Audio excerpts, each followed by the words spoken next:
Hi guys, this is Amarjeet Nagi. आज जो topic हम डिस्कस करेंगे वो है मन की शांति। Now it's a very old subject matter.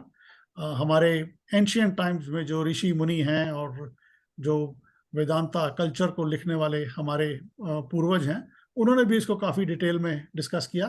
तो इसके बारे में आज जानेंगे अवनीश भारद्वाज से।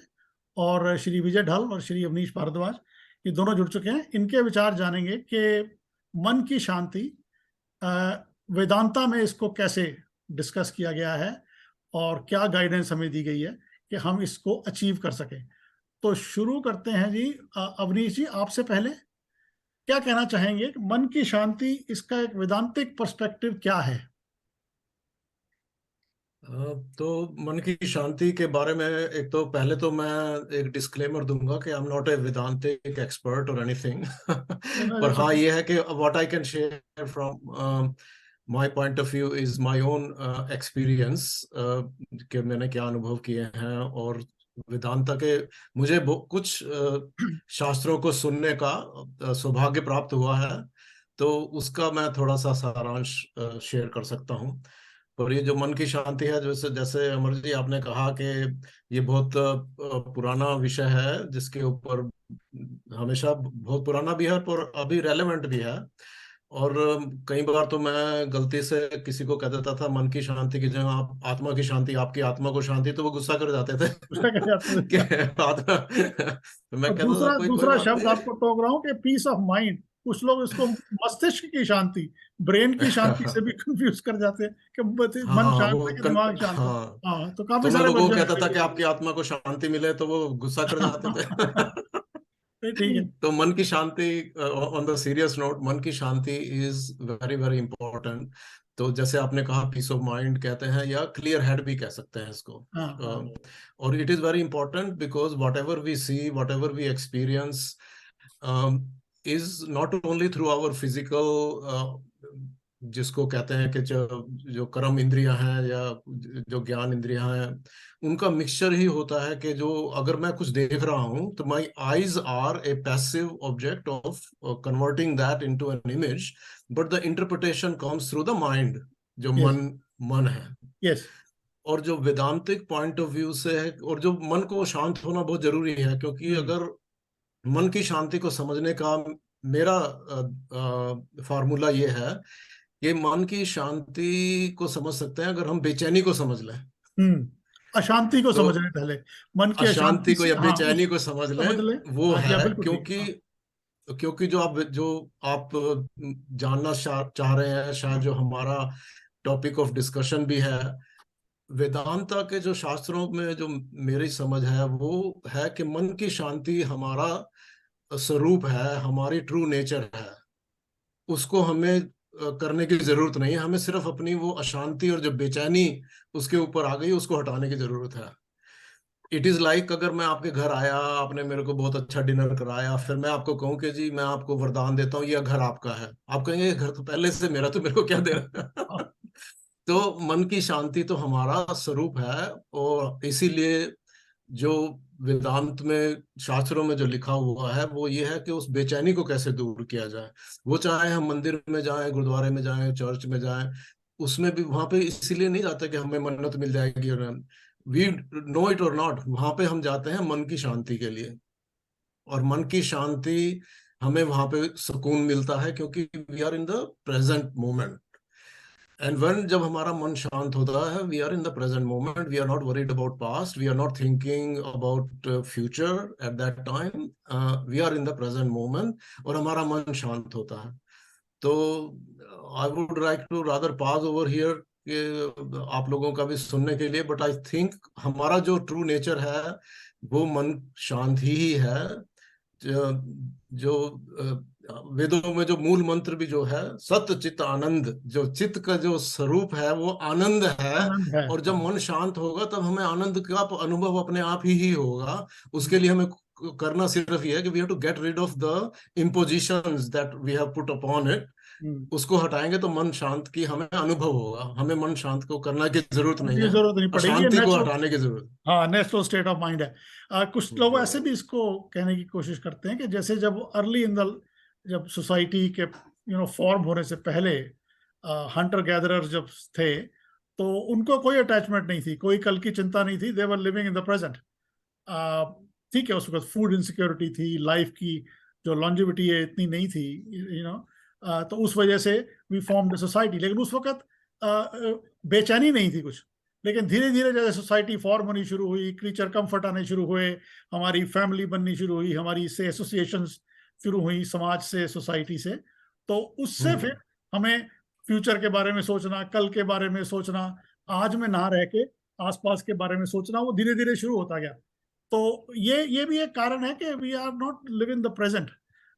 जो माइंडफुलनेस वर्ड भी यूज किया गया है, stay in the present rather than thinking about the future और थिंकिंग अबाउट योर पास्ट। तो मन अपने आप फिर शांत हो जाता है। विजय जी, आप क्या कहना चाहेंगे इस बारे में? मैं कोई ऐसा कोई ज्ञाता नहीं हूँ कि जिसने वेदांता से कुछ देखा हो, किताबों में पढ़ा हो, ऐसा मेरा कुछ नहीं है। बट मेरा अपना एक्सपीरियंस है जो मैं लाइफ का, उसके बेसिस पे कोई कुछ कह सकता हूँ मैं, इफ दैट इज ओके। या श्योर। मेरा जो अपना एक्सपीरियंस है, that is 100% matches with what Avneesh said. हमारा नॉर्मल स्वरूप जो है वो शांत है। हमने उसको बिगाड़ रखा। हमने बिगाड़ रखा बिकॉज ऑफ आवर बचपन में कहते हैं कि यार तू क्या बनेगा, वो कहता मैं ये बनूंगा, फिर वो कुछ इधर उधर लोगों से बोल देते हैं, फिर वो कहते हैं उसके पास 5 मिलियन है, उसके पास 20 मिलियन है। तो इसमें भटक जाता है इंसान, एंड देन मैंने खुद एक्सपीरियंस किया हुआ है, काम, क्रोध, लोभ, मोह। I've lived through that myself. And I've also lived through how to not to go there. You learn that as you go along, as you go through the family, as you go through the management structures, you manage people, you deal with the people, you ultimately you realize that these are all adding impurities into your way of stature. thinking. So you get natural state of mind में impurity आनी शुरू हो जाती है। तो वो impurities को दूर तुम खुद ही कर सकते हो, और कोई नहीं कर सकता। अगर आपको कि मेरा डैड कर सकता है, या मेरी माँ कर सकती है, या मेरा भाई कर सकता है, या मेरी बीवी कर सकती है, वो कोई और दूसरा नहीं कर सकता है। उसको खुद ही पहचानना पड़ता है। जब उसको पहचान लिया तो उसके लिए कुछ मेहनत करनी पड़ती है। तो उसके लिए मेहनत करने का तरीका ये होता है, कुछ तो लोग कहते हैं चल मैं प्रभु का नाम ले लेता हूँ, कोई कहता है मैं सुबह सूर्य को पानी दे देता हूँ, कोई कहता है मैं सात्विक खाना खाऊंगा, कोई कहता है मैं दोस्त किसी सेवा कर दूंगा, कोई कहता है मैं अनाथ आश्रम जाके दक्षिणा दे दूंगा। तो जैसे जैसे आपको उसका कॉन्सेप्ट थोड़ा सा पड़ता है पल्ले, तो फिर then you experience little bit of yourself कि कहीं कुछ परेशानी आती है तो you don't jump up and down, गर्म नहीं होते कि ठंडे नहीं होते, यू एक्सेप्ट दैट। ऐसे अवनीश जी ने कहा कि भाई वो तुम्हारा नेचुरल स्वरूप है, तुमने बिगाड़ रखा है उसको। तो मेरे हिसाब से तो भाई ये है मन की शांति। जब तुम उसको नहीं बिगाड़ोगे, जब उसको संवार लोगे, तुम्हें पता है ये रास्ता गलत है, तो वहां जाना बंद कर दोगे या कोशिश करोगे कि मैं ना जाऊं, तो शांति आनी है अपने आप शुरू हो जाती है। नहीं, ये बड़े अच्छे विचार हैं जी। I think there is no dichotomy in what we three are saying. Essentially जो मन की शांति है वो मन का स्टेबल होना, मन का स्थिर होना, ये है। और ये हमारी नेचुरल स्टेट ऑफ माइंड है, हमारी नेचुरल स्टेट ऑफ बीइंग है। इसको हम बाहर के जो अट्रैक्शंस हैं, बाहर के जो डाइवर्शंस हैं, उनसे अपने आप को इम्प्योर करके और अशांत कर लेते हैं। और अगर इस अशांति को हटा दें तो मेरे ख्याल से मन अपने आप शांत हो जाएगा।